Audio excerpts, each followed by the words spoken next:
Good afternoon, ladies and gentlemen, and thank you for the opportunity to come and speak before you today.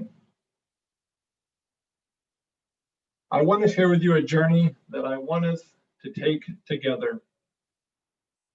But before I begin, I must confess two things. One, I love to talk, and I can talk for hours, according to my wife of 15 years. And two, I think I'm funny. Again, my wife of 15 years and my son, who is 10, wouldn't say much different. So I apologize in advance if my humor is only funny to me. Before we begin this journey, it's important to understand who I am, where I've come from, and where I want to go. Born and raised in a small rural community in Northeast Nebraska, attended a private Catholic college, and spent the next 25 years in an administrative capacity, serving those with disabilities, individuals who fall victim to abuse and sexual assault, helping ensure equal access to healthcare, working with the poverty, homeless, inmates, adjudicated youth, drug and alcohol, dual diagnosis, and everything in between. I've had the privilege to travel abroad and learn about cultural and racial backgrounds, political challenges, religious beliefs, and poverty at its worst. Those experiences have prepared me for the journey that I am about to take, and I would like you to take it with me. So with that, I formally announce today my run for United States Senate. Now I see many of you are thinking, another political speech, another promise that won't get delivered on. I am confident by the end of our time today, you will quickly realize that I am not your typical politician. And if I am honored enough to receive your support and your vote, I will implement 3 core principles as a U.S. Senator. 1,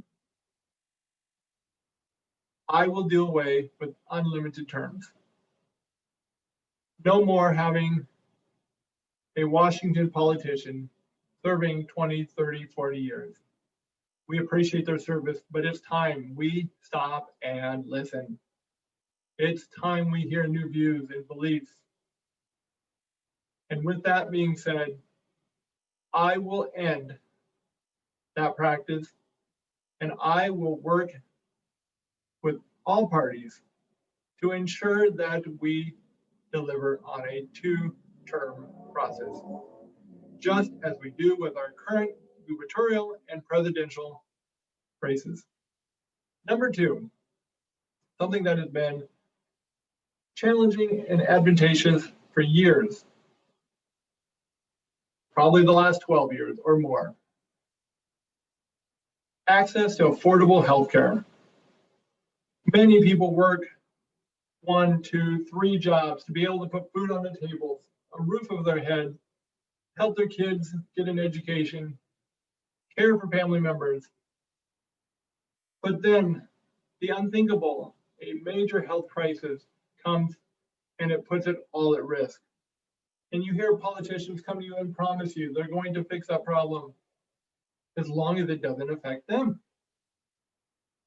The very people that sit here and promise you they're going to help you are the very people, when they get to DC, have free access to 100% healthcare.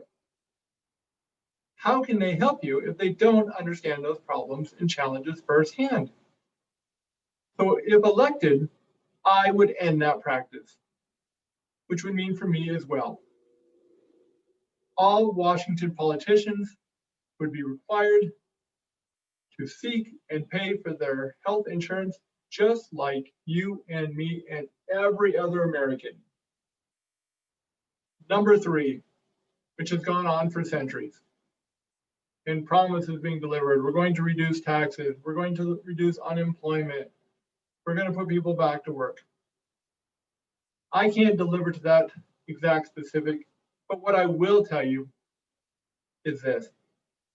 No more will we allow Americans and others coming from out of country to live on our benefits, social welfare benefits, forever. We will put a time limit of 36 months. And we won't at the end of that 36 times kick them to the curb, but yet at the onset of that 36 months, we will work with them and help build their skills and their talent and their education, help them to look for jobs, complete an application, resume building, interviews, and beyond to help them become self-sufficient. What will that do? It will reduce tax costs. It will reduce burdens of state and federal social welfare programs.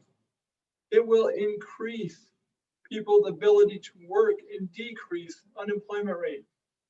It will increase the opportunities for people who are now employed to have access to health insurance, life insurance, paid time off, and other benefits.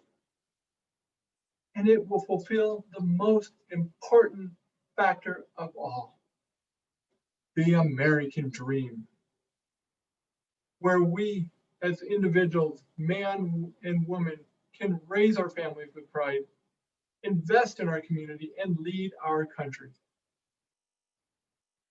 So please, if you're willing to take this journey with me, and I'm honored to get your support and your vote, I promise I will work for you every day with integrity, character, and transparency.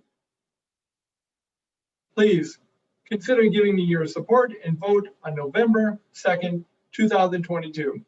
Thank you, and God bless America.